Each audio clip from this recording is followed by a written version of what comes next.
What are the implications, would you think, of the following in how we might teach science in a Christian school? What is truth?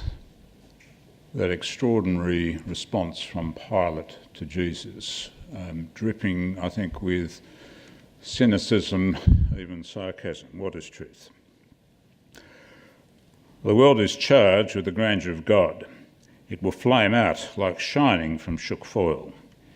It gathers to a greatness like the ooze of oil crushed. It's Gerard Manley Hopkins in God's Grandeur. The heavens declare the glory of God. The skies proclaim the work of his hands. Day after day, they pour forth speech. Night after night, they reveal knowledge. That's Psalm 19, verses 1 and 2. We demolish arguments and every pretension that sets itself up against the knowledge of God, and we take captive every thought to make it obedience to Christ. 2 Corinthians 10:5. And the well-known cosmologist, astrophysicist Carl Sagan. The cosmos is all there is, or ever was, or ever will be. Professor Stephen Hawking. Religion is a fairy story for people afraid of the dark. And Professor John Lennox's response. Atheism is a fairy story for people afraid of the light. Now, Jordan and I have worked out a secret family signal for when it's time to move to the next slide. It'll be something really subtle and unobtrusive like, Jordan, next slide. So I think we're just about ready, Jordan, for the next slide. So what is a non-scientist like me doing talking to you tonight about science teaching in schools? I'm the least of the apostles in this area. I know less about it than anybody else in the room. So why am I here? Well, it occurred to me there were several reasons. Firstly, I educate the daughter of the Master of New College. That might be why I'm here. But I worked out that the probable reason is that I came first in science in fifth form, year 11 as we call it now, at James Ruys. That's probably why. How did that happen? Well, it's evidence that miracles occur, and therefore it's strong apologetic evidence for the existence of God. It was a random achievement, and it forced my science teacher to learn my name, which he hadn't done beforehand. And that actually leads me into my subject. In my experience, science is poorly taught in schools. I think I've probably seen in my 45-year career only so many really outstanding teachers as one can count on the fingers of one's hands. One or more of them certainly is in this room tonight, but they're rare commodities. My science teacher was the deputy principal. He was never earlier than 20 minutes late. And when he arrived, he would sit down and read to us from the Messel textbook that related to whether the lesson was about chemistry or physics or biology or geology. His only variation on that practice was to dictate notes to us. And towards the end of the year, he found out and we found out that he'd been teaching the wrong syllabus. Well, why are things like this so often? Why is it that teachers of science don't seem to be captivated by the science they're teaching? Why aren't they excited about it? Why are they so often didactic rather than experimental and filled with the joy of discovery? I'd suggest to you it's partly because they don't see the big picture, and so they teach stuff, followed by more stuff, without a satisfactory grasp of the philosophy of science education, or indeed of the philosophy of science, and for Christians in Christian schools without sufficiently grappling with the relationship between the sciences and their faith. What do I remember from science? 6 years at James Ruys, just this. I remember how to put the fist in the scrum without being caught. because in a physics lesson, the teacher had us all packed down, because it was the first 15 coach, you see, doing scrummaging practice. We often did that in physics lessons. And he taught us, if we were forwards, and I was a forward, how to punch somebody in the scrum without the ref seeing. So that's the legacy of science education from 6 years for me. But at university, I grew up on a diet of Francis Schaeffer. Some of you remember the God who is there, escape from reason. He is not silent. And that was an education in itself of the importance of the sciences and apologetics through science for sustaining Christian faith. And that was very important to me. And so I quickly realised that science, misunderstood, in my view, was a major blocker to faith, and apologetics touching upon the sciences were very important in the defence, in the apologia for Christian faith. So from that, I came to read with this little boy who was fascinated with astronomy. And as the little boy grew, and if you look at him tonight, he's grown high and wide, his interests developed further and the sophistication developed further, and we found ourselves having to read extensively in the field of scientific apologetics. I recall on a tour of New Zealand reading through one of John Lennox's great books together and highlighting it and talking about it as we moved from motel to motel. In my role as head of a school, I find that scientific objections to faith are rife among students, and so they are major blockers that need to be cleared out of the way. And that led me to spend a week at the Oxford Centre for Christian Apologetics, listening to English academics who were trained apologists talking about apologetics. And then I spent a week with Professor John Lennox at Regent College doing a course on science and faith. Oxford University charged $6,000 and John Lennox charged $300, each for a week. And I said to my chairman, "Why is this?" He said, "Oxford is Oxford, and Oxford charges what Oxford can." But both were valuable. So that's what a non-scientist is doing here tonight, talking to you about science, and I hope it's of some help. And if it's not, then of course we have David Ruys following me. Why do politicians value science? Well, they value science because they want us to be the clever country. And that's an economically rationalist proposition. It's instrumental, it's utilitarian. And as far as they're concerned, human flourishing is judged in economic terms, and economic terms means scientific innovation to make our material lives better. And that means STEM, which is flavour of the month, science, technology, engineering and mathematics, and that drives prosperity, and prosperity drives votes. That's why politicians are interested in science. It's a matter of self-interest really for them. Why does society value science?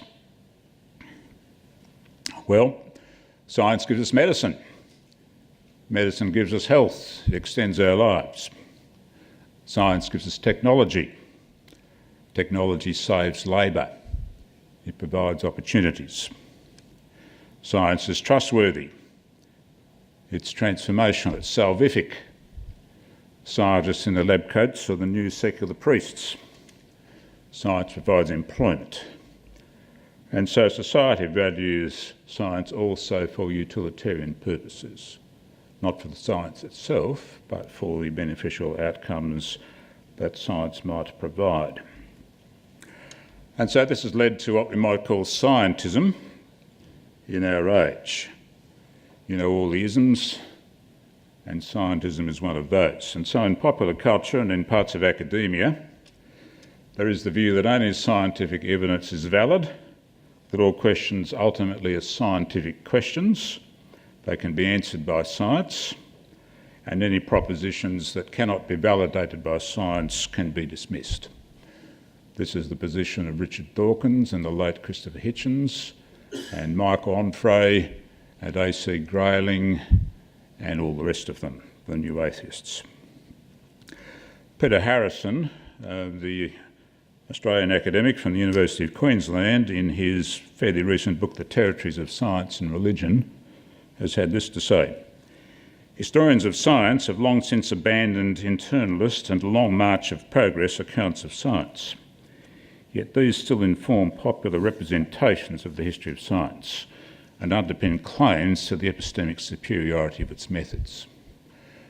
So at a time when many fine scientists have abandoned the universality of science, popular culture still embraces the notion that science is really everything and science will solve everything. And although we want science to be well taught in schools, we don't want it to make those universalist claims which crush out faith. So John Lennox, in his wonderful book God's Undertaker, Has Science Buried God?, has this to say: but what destroys scientism completely is the fatal flaw of self-contradiction that runs through it. Scientism does not need to be refuted by external argument. It self-destructs. It suffers the same fate as in earlier times did the verification principle that was at the heart of the philosophy of logical positivism. For the statement that only science can lead to truth is not itself deducted from science. It is not a scientific statement, but rather a statement about science. That is, it is a meta-scientific statement. Therefore, if scientism's basic principle is true, the statement expressing scientism must be false. Scientism refutes itself, hence it is incoherent. You see, the statement that science is everything is not a scientific statement. There's a logical contradiction within that. Now, of course, this sails past most people who are happy to take the simple assertions that it sound like they are scientific. And so we can quickly be into a situation of polarities. Science, as against other forms of discerning truth, the scientific method, as against other possible ways of knowing apart from the empirical. 50 years ago, revealing my age I expect, I read a little pamphlet by Professor Donald Mackay, Professor of Communications at the University of Kiel in England, called Science and Religion. And he gave this example. 3 men are standing on top of a cliff looking at a light source from around the horizon. One of them is a poet, and he sets to writing a poem about the beauty of what he sees. One is a physicist, and he gets his equipment out of the boot of his car and starts to take some measurements. The third is an old World War II veteran who realises what he's seeing is actually Morse code from a ship off the coast. And he deciphers the Morse code, which says, "Gentlemen, the cliff on which you are standing is about to slide into the sea." Now, the point that Mackay makes of that is that there were 3 valid, separate interpretations of the phenomenon of the light. None of them are false, they're all true, but one actually has far more significance, rather more ontological significance, than the others. And I think the point and the comparisons are well made. Now, because of the situation in which we find ourselves, where we're often having to choose in this culture between science and nonsense, as some think the alternative must be, we can easily retreat into a kind of fundamentalism. That is to say, we can retreat into a scientific fundamentalism, like the new atheists, who say, science is all there is, let's circle the wagons. Nothing else is worthy of study or thought. Or we can react against science and retreat into a kind of ideological enclosure where we dismiss science altogether because we find it challenging. And we all know people who do one or other of those. What I think I often see in schools is actually a caricature of the interaction of science and faith, and a caricature of the areas of legitimate interaction. And that caricature tends to concern itself sometimes exclusively with the creation-evolution debate. Now, I'm not saying this is unimportant. What I'm saying is it's not the totality of the interface between science and faith. And I've seen too many Christian teachers of science who really concern themselves just with that and end up in a bind defending doctrinaire positions. I'm not interested really in what an individual teacher or even student believes about creation and evolution. There's of course a great spectrum of possible views about that, right from six-day creationism to theistic evolution and so forth. What I'm interested in is acknowledging God as creator. I don't so much mind about mechanisms. And so when my daughter applied for a position teaching in a Christian school where the principal was from the background of being head of science, one of the questions was, what's your view on creation and evolution? And she kind of reared up in a seat, which is a bit unusual for my daughter, who's fairly mild, and she said, I couldn't care less. It doesn't matter. What matters is God created. The principal said, that's an excellent answer. And I think it is too, because I don't want us to spend all our time on this debate, which can be a distraction from the whole canopy of possibilities of the interface of science and faith. For instance, don't we want in our science classrooms in a Christian school to be commenting on environmentalism? Is there nothing Christian to say about that? Because after all, environmentalism is the new default religion of many of our students and their parents. What about Christian stewardship of creation? What about climate change and land degradation? Do we have nothing to say about bioethics as Christian teachers of science? What about stem cell research? What about cloning? What about nuclear power? What about intelligent design and fine-tuning, which are such embarrassments to atheists they'd like to have all conversation of such things cease? What about cosmology and biology? Do we not have something to say about those matters? Why do we just talk about evolution? Peter Harrison, again in The Territories of Science and Religion, has this to say. A superficial analysis might seem to suggest that the most conspicuous contemporary conflict between science and religion, that between creationists and evolutionists, arises on the one hand out of an improper attempt on the part of religiously motivated anti-evolutionists to claim what is properly the territory of science, and on the other, out of an overreaction on the part of some spokesmen for science, who condemn all of religion on account of the infelicities of scientific creationists. Why should we accept being reduced to these polarities, to these simplicities? I want to argue for embracing complexity and embracing a broad sweep of issues that we talk about within the Christian classroom of a science teacher. Alistair McGrath, one of the OCCA lecturers, Oxford Centre for Christian Apologetics, and professor at Oxford of the Interface of Science and Religion, in his book Mere Apologetics, has this to say. For example, if gravity or the weak force, two of the four known forces of nature, were to be varied in strength by 1 part in 10, no main sequence stars, such as our own sun, would be able to form. If a precise nuclear resonance of the carbon atom did not align with the resonance of beryllium and a colliding helium nucleus, yet without aligning with a corresponding resonance in oxygen and helium, then there would be almost no carbon, the basis of life as we know it.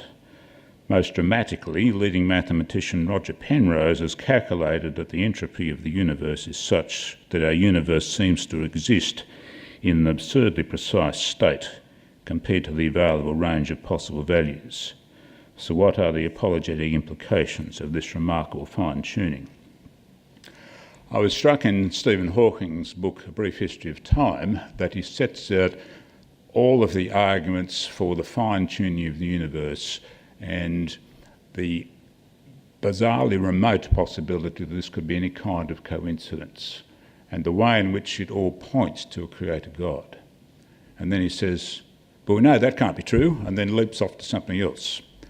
Just a flight of fancy from Hawking, not wanting to deal with the obvious, which is to posit God.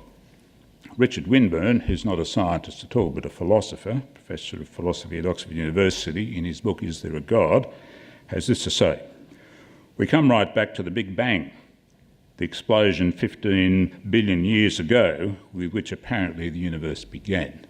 Well, I know cosmology's pushed it back since Swinburne wrote in the 1990s, rather further than that. Recent scientific work has drawn attention to the fact that the universe is fine-tuned. The matter energy at the time of the Big Bang had to have a certain density and a certain velocity of recession to bring forth life. Increase or decrease in this respect by 1 part in a million would have had the effect that the universe was not life evolving. For example, if the Big Bang had caused the chunks of matter energy to recede from each other a little more quickly, no galaxies, stars or planets and no environment suitable for life would have been formed on Earth or anywhere else in the universe. Now, as you know, people like Dawkins posit the multiverse as a solution to this problem.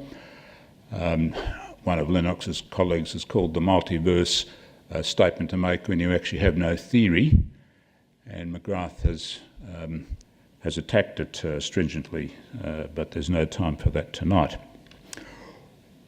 We ought to talk about these things, I think. We ought to talk about the scientific basis of theism. That seems to me to emanate directly from a study of astrophysics and cosmology. And it brings us, I think, to the need for a philosophy of science and science education, because without that, I think we just thrash about teaching material, whatever it may be. And so I want teachers to come upon a sense of purpose in what they're doing and to understand the methodology of scientific inquiry and its limitations. I want them to answer questions like, why do we study science? And to have students think about those questions. Which fields of inquiry are open to science and which are not? What is open to experiential evidence? And what other types of reasoning and evidence might there be that have credibility? N.T. Wright, Tom Wright, in his book Creation, Power and Truth, has this to say: "There is modern self-description, the Enlightenment. We are the enlightened ones.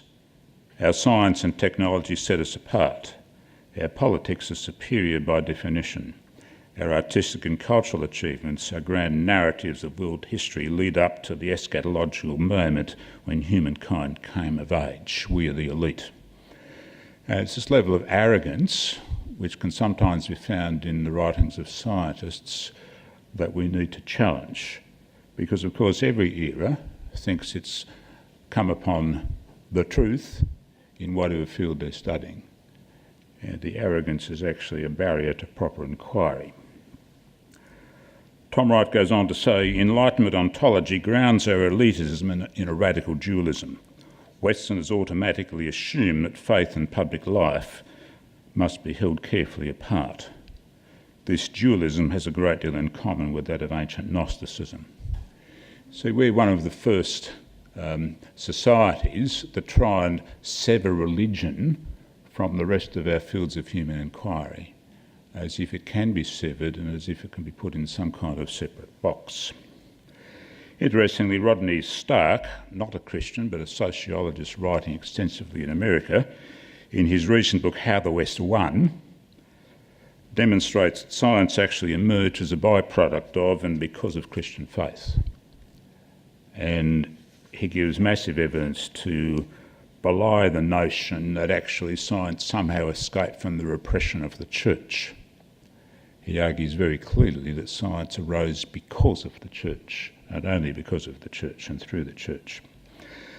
And so that takes us to concepts about the scientific revolution and the repression of the church, Copernicus and Galileo and Thomas Kuhn and paradigms and so forth. And so I think there's an argument for teaching the history of science in order to have a proper context for understanding science and the role of science in society. And any proper attention to the history of science will show that the church did not in fact repress Galileo and Copernicus and all of the rest of them, that the issues were not so much between the church and the scientists, but competing views of what science was, between Aristotelian science and more emerging sciences, and the battles were fought not on theological grounds, but in the first instance on scientific grounds.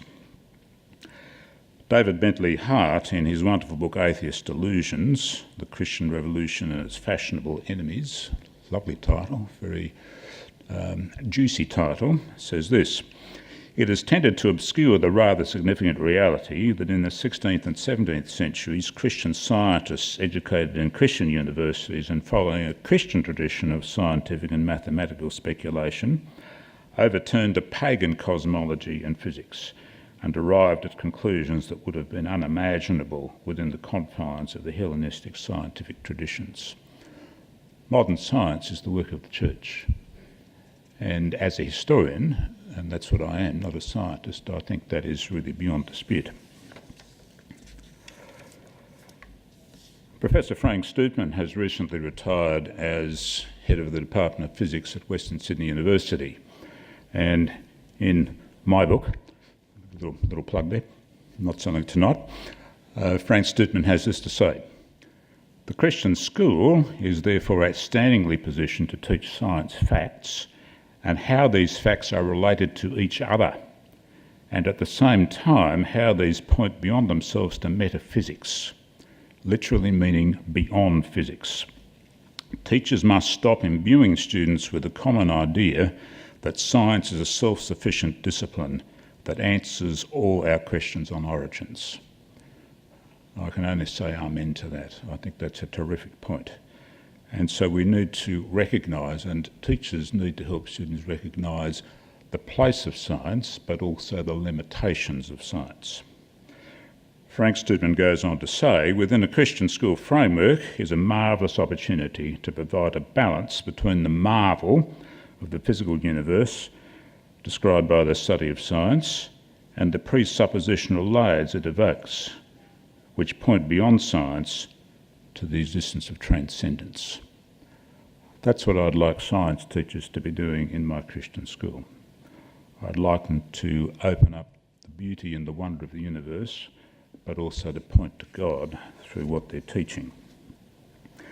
So we come to the question of the limits of science and the nature of evidence, and whether perhaps science and other areas are complementary magisteria, which actually support one another rather than are at war with one another. When people read Genesis 1, often they're looking for a scientific textbook. They're looking for a scientific explanation of origins, which in itself is a ridiculous quest for literature that was written so many thousands of years ago. When I look at Genesis 1, and I'm an ancient historian increasingly in both senses, what I see is a document that argues that Yahweh is the creator and he is not part of the universe. That Yahweh is not the sun, the moon or the stars, that Yahweh is not Marduk, the Babylonian deity, is not Gilgamesh, another deity, but he is the supreme being and not part of the physical universe, and so he stands in counterpoise to the pagan gods. That's what an ancient historian will see in Genesis. It's a complementary analysis to a theological or a scientific explanation of creation. John Lennox points out the scientific community often resists developments in science, as I think Stephen Hawking did, as they fear that they might prove the Bible correct. A great irony, as the medieval church resisted Galileo, as they thought it might prove the Bible wrong as they read it. So, moving towards an end, which Peter will be glad to know, I think we need to teach our students the provisional nature of scientific truth. Often our students think that what they hear in science is immutably true and remains so as long as the planet survives. But I know just in my own lifetime how much scientific explanations of the cosmos have changed. When I was at high school in the 1960s, I was taught the universe was in a steady state. It had no beginning no end. The idea of the Big Bang was thought to be a laughable thesis. I was taught that protons and electrons were the smallest particles there could be. There was no such thing as quantum physics at that time. I was taught the periodic table was complete, and of course now we have more elements. And since that time, there have been new movements in science, such as tectonic plates in geology, and in cosmology, dark matter, black holes. These were inconceivable. These were not part of scientific truth when I was at school. We need to realise that science changes. Hence John Lennox. Finally, we see that there are two extremes to be avoided. The first is the danger of tying interpretation of Scripture too closely to the science of the day, as the fixed earthers did, even though, as we have seen, it is hard to blame them in the light of the fact that this view was then the reigning scientific paradigm, not theological, but scientific. And so science, in the end, must stand as good science. If we're going to embrace scientific truth, it must stand as good science, but it must be provisional, because theories change in the light of evidence, and I think that's how we hold on to scientific truth. So what do we make of Genesis and science? Well, I'd encourage you to read in the long reading list I've given you. Yes, Jordan and I have read all those books, and there are wonderful writers in the field of science and faith: Alistair McGrath, Francis Collins, John Polkinghorne, to name some, and you'll find an extensive reading list that I've given you there, together with a much fuller account of this lecture on the website than what I have time to get through tonight. So a final word from Alistair McGrath: although science and faith are sometimes presented as being in conflict, it is better to think of faith as offering a deeper context to the scientific method. In other words, it offers an explanation of why science works. An interesting point, I think. Vern Polythras, American, Redeeming Science, has this to say: the modern person brings to Genesis a loaded framework. He expects Genesis to measure up to the prestige of modern science by imitating it and offering the same kind of quantitative, precise, mechanical account. An absurd expectation, really. If it fails to do that, he regards it as primitive, antiquated and inferior. Into his blood has seeped the pride of the modern world in the superiority of its technological and epistemological achievements, the pride in the superiority of modernity to its predecessors. We need to burst that bubble, I think, as we get students to apprehend reality and the changing understanding of reality through the ages. So in summary, read the abstract that's been handed out, but really in summary, what then might a school head in a Christian school, a la this one, expect of a science department? Well, I think these things. I want the joy and complexity of creation to be presented. I want it to be exciting. I want it to be captivating and not drudgery. I want science teachers to be excited about what they do and to excite their students with it. I want science teachers, through their teaching, to present a Christian worldview through the sciences. It's a major cognitive discipline, it's a major cognate area, and I want this to come through really, I want it taken captive by the Lord, so to speak, not in a small-minded way, but in an expansive way. And I want science teachers to help students think Christianly and scientifically about ethical dilemmas that appear within the study of the sciences. I want Christian teachers of science to resist scientism. That is, that science is all there is, ever was or could be, and explains everything. I want the hegemonic truth claims of science to be challenged, because without that we can have no theology.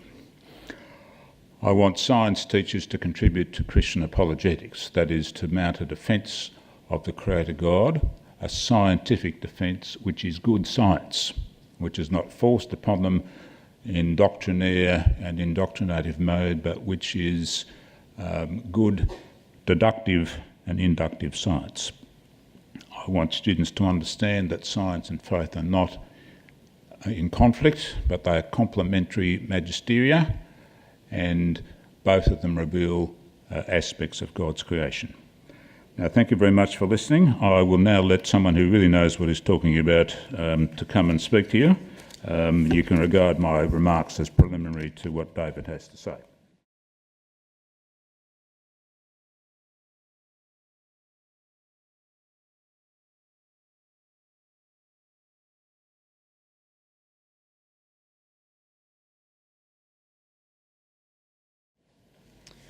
Well, thank you to ISCAST for inviting me to speak. It's an honour to share the podium with Dr. Collier, particularly because I owe him a great debt for the time that we were able to spend, my time at St Andrews, working through these sort of issues. And someone else I'd like to acknowledge is my father, who passed away 7 years ago last Saturday, but who some might remember at ISCAST because he was always enthusiastic to come along to ISCAST. So Ruys was a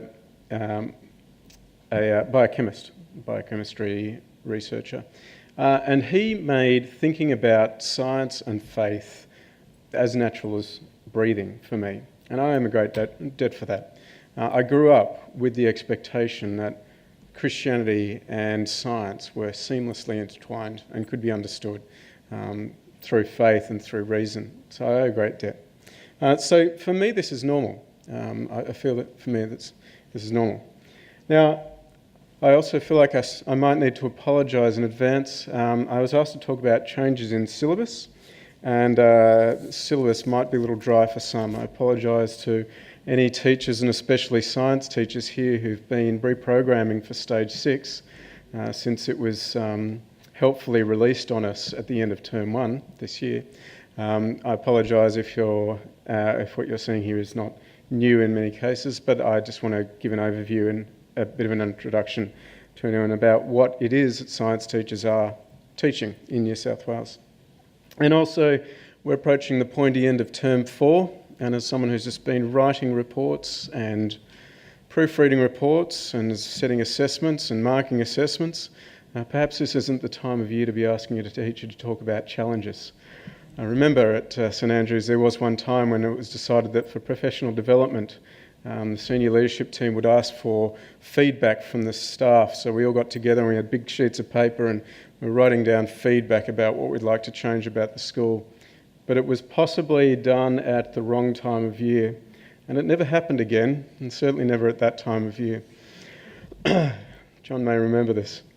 That brings us to looking at the science syllabus and challenges in there from the perspective of teaching about Christianity and science. I'd like to talk first about the challenges of being a teacher. Sorry, this is timed out. So teachers are under an increasing administration load. I'm not telling you anything new. If you are a teacher, we have assessment and marking, the staples, and reporting. We've got programming and reprogramming and refining programs. We need to be differentiating for our students of different ability. We need to be meeting our registration requirements with NESA, the overseeing bodies. As teachers, we need to be personally making sure that we're accredited. We need to be filling out forms, variation to routines for excursions, incursions, and whatever other incursion you'd like to name. We need to be filling in as scientists, as science teachers, risk assessments and practical order forms on a nearly daily basis. So teachers are quite time poor, and that's even before you get to the classroom. Once we arrive at the classroom, we need to have our lesson plans in place, not what my colleague used to call the 3-step lesson plan. 1, 2, 3. Here's the plan. We need to have lesson plans in place. We need to deal with our classroom management well so that the students can actually learn in a safe and stable environment. We need to be engaging them. We need to be making things go boom. We need to be doing things that make science genuinely interesting to students and not just delivering dry textbook content. And that is the responsibility of being a teacher. And we need to, as part of that, be keeping up with best practice, trying new things. Project-based learning is one of the things that's coming out at the moment. It's also feeding into the syllabus. Trying new approaches to learning to make sure that what we're doing stays fresh. So teachers are challenged in that we are just generally busy people. We have a lot on our plate inside and outside of the classroom. And so thinking about big picture stuff can be hard to fit in. You think sometimes it's tempting to think, oh, I'll do that when we get to a quiet point in the year. Well, this year, more than any other year, I've discovered there's just no such thing. There is no lull. It is day one to the end of year, go, go, go. But what is it that we're actually teaching and asked to teach? So the science syllabus, New South Wales syllabus is stage-based. It's 2 years at a time, so across those 2 years you can teach any of the content within that. So working our way back, actually, stage 6 is your HSC and year 11 preliminary, stage 5 is year 9 and 10, stage 4 is 7 and 8, and that's what I'm qualified to talk about being a high school teacher. I'm a physics teacher by training. I'm a physics teacher. I'm a material scientist by training, but I'm a physics teacher. So I apologise that this will be very strongly focused on physics because that's what I'm most familiar with, especially with the changes in the syllabus I've been looking at. These are administered by NESA, the government body. Our syllabus used to be state-based, so there was a different syllabus in every state. Now there's a national curriculum. That was implemented over 2014 and 2015 for stage 4 and 5, which was relatively smooth. However, stage 6 is being implemented next year, and that was only released earlier this year, so it is quite a mad scramble on part of most schools out there. The stage 4 and 5 syllabus, and to an extent the stage 6 science syllabus, is broken up into these 3 basic areas. The working scientifically skills, so skills outcomes that cover how to do science. The knowledge and understanding, so having enough knowledge about science, particularly in a content-heavy area like biology, for instance. And then an area of values and attitudes, so looking at the sort of values that guide the way that scientists do science and society uses science and technology. A colleague of mine, this is all couched in outcome statements. A colleague once remarked that she wanted to move to some remote island where no one had ever used the word outcome in regard to education because she was so utterly fed up to the back teeth of the word. What does it look like?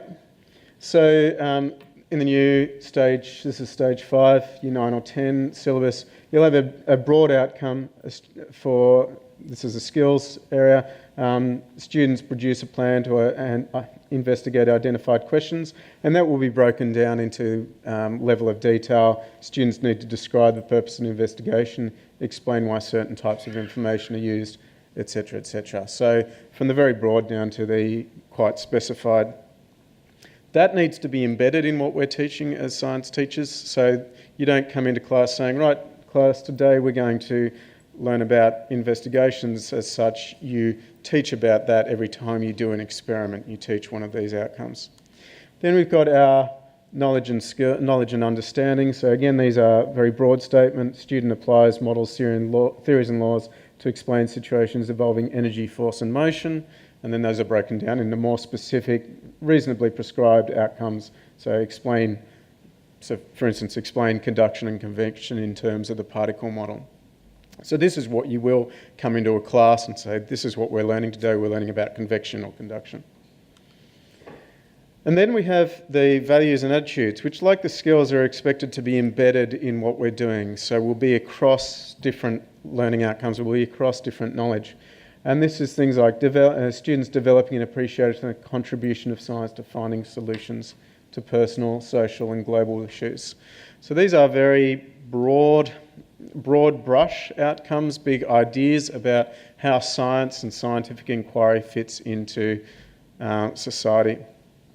And these, as I say, won't really be a single lesson. They'll be stretched out throughout the entire content.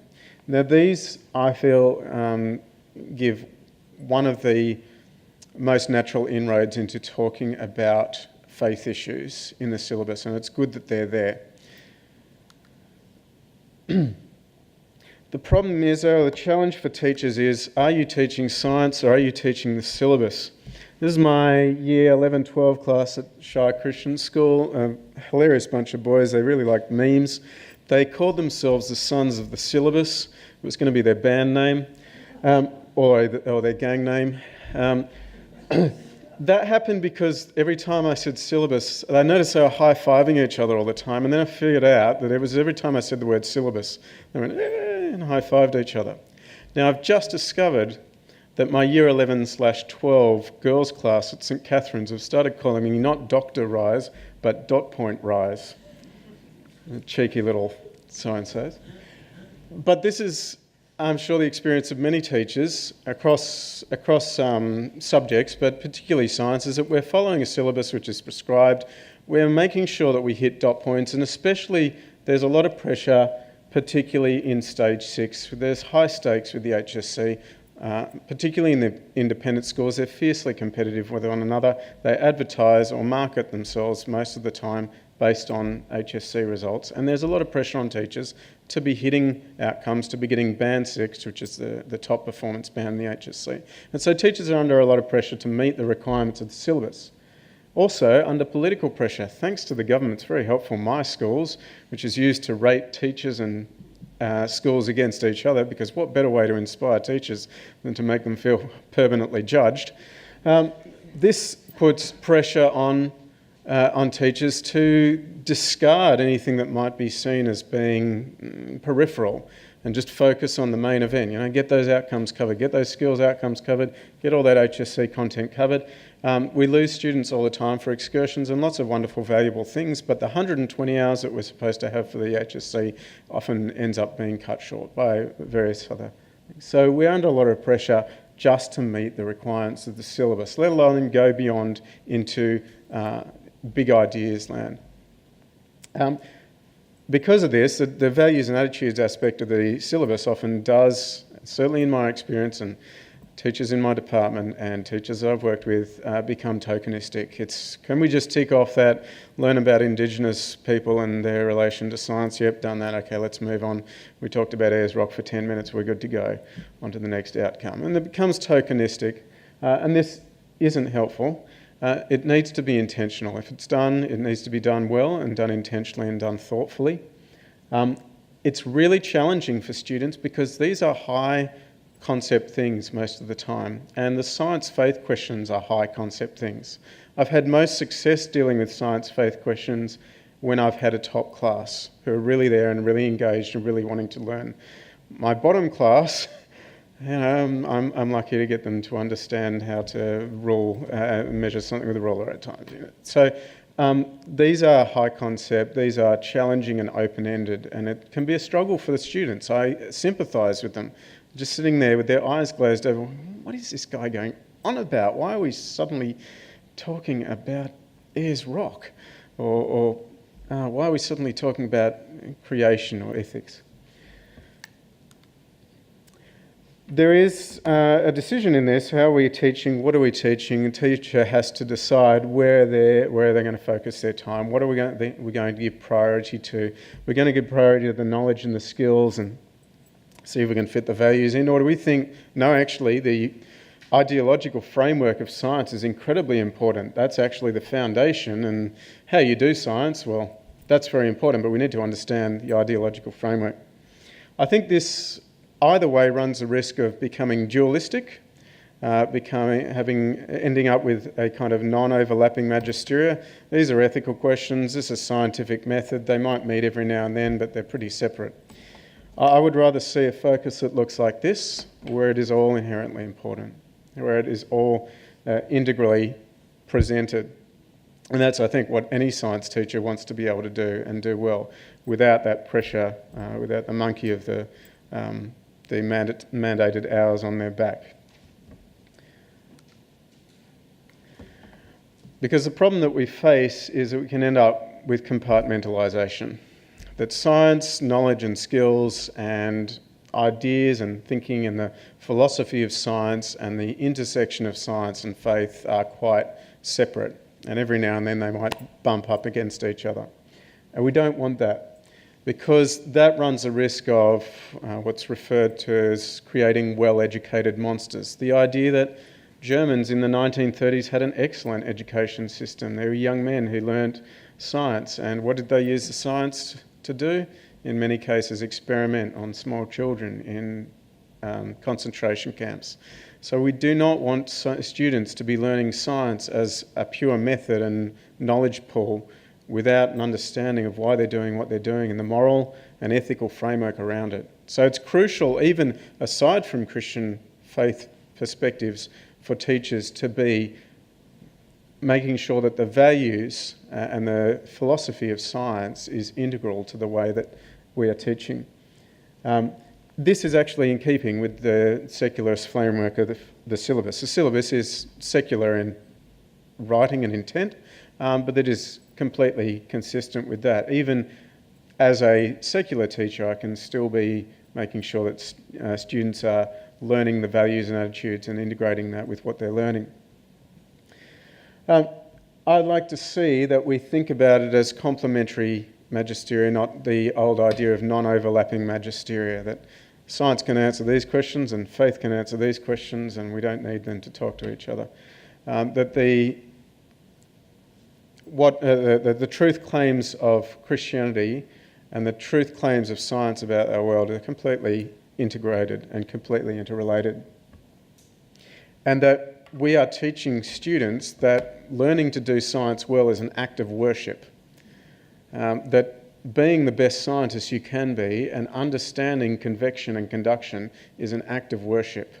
And this is something that I've been trying to work with my students with, especially those who profess a strong Christian faith, that by learning to do science well, you are worshipping God. By learning how to do a titration, you are worshipping God. And we need to be teaching in this way, by integrating that. That said, not every school provides the opportunity to imbue a Christian worldview in the classroom. State schools don't necessarily provide that opportunity. Many independent schools don't necessarily provide that opportunity. And so there are touch points where teachers get the opportunity to integrate or to bring in Christian perspectives more easily than other areas. And these are some that have already been mentioned, but the question of origins in evolutionary theory and Big Bang theory. And the syllabus, the previous biology syllabus actually, for stage 6, actually explicitly had an outcome for discussing differing perspectives and the way that differing cultures have viewed origins. So it was actually there to make sure that it was covered, not necessarily to teach creation science or to teach Dreamtime stories, but to make students discuss the fact that there are different perspectives. Technology in society and the impact of science on society, so nuclear technology, for instance, as it's mentioned, is another really good touch point. Wherever you're talking about the way that technology is used is a touch point. Now, I had an example just pop up today, conveniently. We were talking about staging of rockets with my Year 12 physics class. I talked about Elon Musk and the privateering. Now, Byron Smith, who some may be familiar with, who's very politically active, posted up an article on Facebook, yes, it is good for something, the other day, about the fact that there's an incredibly high risk, almost certainty, that if private companies are allowed to colonise Mars, they will end up basically forming a slave system. When they need cheap indentured workers to maintain their tourism industry on Mars, and there's no sovereign oversight from any country in the world, what do corporations do when they have free rein and don't think there's any sovereign oversight? They do whatever they want and they exploit people. So I actually brought this in as a discussion point in the class very quickly because we are stampeding through the syllabus like you wouldn't believe. But we were able to discuss that Elon Musk might have these grand visions and wonderful visions for expansion of humanity, but is he potentially someone who's going to create a slave colony outside the oversight of any sovereign nation? So these are points that you can bring in. Now, for that, a science teacher needs to be well-read, needs to be looking at the kind of ideas that are out there in popular science and in science and faith. Also, bioethics is a wonderful, wonderful touch point that's always great to bring in ideas of IVF, cloning, any reproductive technologies. Has lots of opportunities to talk to students about how do we use science to love people, not to oppress them. Here's just a quick sample activity that I do, just to give you an idea of how we can try and use one of these touch points. When I teach in Year 9 or 10 the evolutionary topic, I always start by giving them Eugenie Scott's Creation Evolution Continuum, which some of you might be familiar with. Eugenie Scott is the Officer for the Public Understanding of Science in the US, and she put together this very helpful spectrum of different positions on the origins issue, right from Ken Ham to Richard Dawkins. And what I do is I get the students to, at the start, put an arrow saying, I am here, after they have defined some of the terms and researched some of the positions, which usually takes at least half a lesson, and then they put down where they are on that spectrum. And I'm nailing my colours to the mast. I'm a bit of a Hugh Ross fanboy. So I would be putting that here. Then, at the end of the unit, after they've studied evolutionary science, I get them to do that again and see if they've shifted, and then we have a class discussion about it. And it's very, very, very interesting. I've had some students move much further towards six-day creationism, and other students start from there and move much towards a theistic evolutionary point of view. I find that a good way to bookend the topic. This is just one example of where you can use one of those touch points to really generate some discussion, and this is one of the ones that's worked the best for me so far. The problem, again, is that you can start to do that with the way that the syllabus is structured and think, all right, well, the values is where I can insert God and doesn't fit anywhere else. And again, I want to just refer back to the issue of not allowing that sort of compartmentalisation. God owns all of this. He made all of it, the knowledge, the skills, and the values, and so needs to be imbued in there for a right understanding of science and the place of science in faith.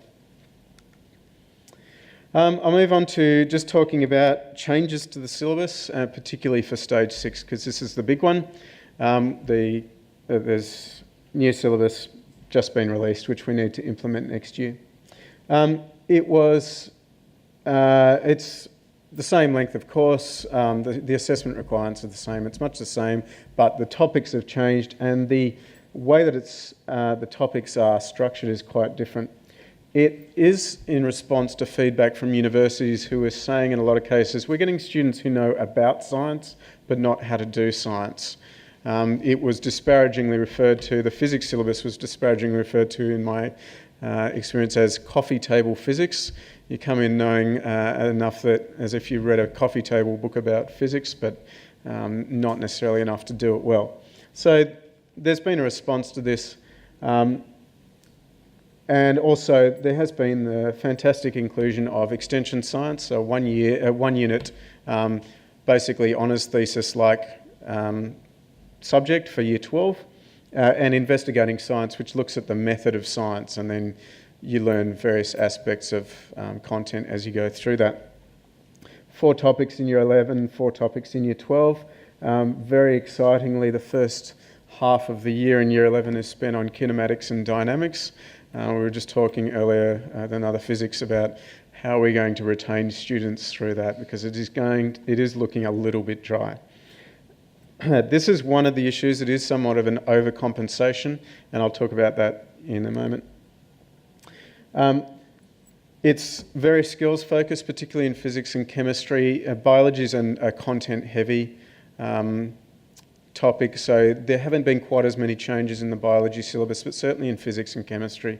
It is very heavily focused on being a physicist now. It's inquiry driven. The old syllabus was driven by context. So we had a topic in Year 12 physics called Ideas to Implementation, which followed the development of quantum concepts and from scientific discoveries through to technological innovations. So from the black body catastrophe through to televisions. Whereas now it's very discipline based. It's kinematics, dynamics, and the like. There has been complete removal, or almost complete removal, certainly in the physics syllabus and to an extent in the others, of what used to be really history and philosophy of science outcomes. They used to pepper through the syllabus. It was quite frustrating in many cases. You're getting students to write page-long essays about the differing views of Planck and Einstein, but that was actually quite valuable, and that is now completely absent. What has been put in, though, is what's called a depth study. So that's 15 hours within the 120, which needs to be spent on an area of interest to the student or students as a group, which is basically almost could be like a miniature thesis or a project a little mini project. And that's really good, and people are excited about that. Less so about writing assessments for it, because we've never seen anything like it. But it does give us lots of potential. So what does it look like? Here's the old syllabus. It was very context driven. So this is the old syllabus for the motion topic, forces and motion. It's all about vehicles. Describe the actions here that must be taken for a vehicle to change direction, speed up and slow down. That's really about forces and vectors. But it's all contextualised with transport. And here, no, we don't have one of our HPS outcomes. Compare that with the new syllabus. It's an inquiry question, how forces produce between objects, and then there are just very mechanistic statements about the ideas that need to be developed in order to answer that question. So it's quite different in that regard. The risk of this, or the issue, is that it's tended to go to a somewhat reductionist, mechanistic, in a reductionist and mechanistic direction. And while many teachers, particularly physics teachers, were frustrated by the HPS, the philosophical and sociological outcomes in the last syllabus, they were very useful in helping the students to understand the context of science. So we used to have this process information to discuss Einstein and Planck's differing views about whether science research is removed from social and political forces, where they looked at the conversation between those two in the 1930s around the use of nuclear weapons and the use of science in the development of them. Here's the one that I was referring to earlier in the biology syllabus. Discuss the ways in which developments in scientific knowledge may conflict with the ideas about origins of life developed by different cultures. So there was a great inroad to talking about alternative origins ideas. It was mandated in the Stage 6 syllabus to be done.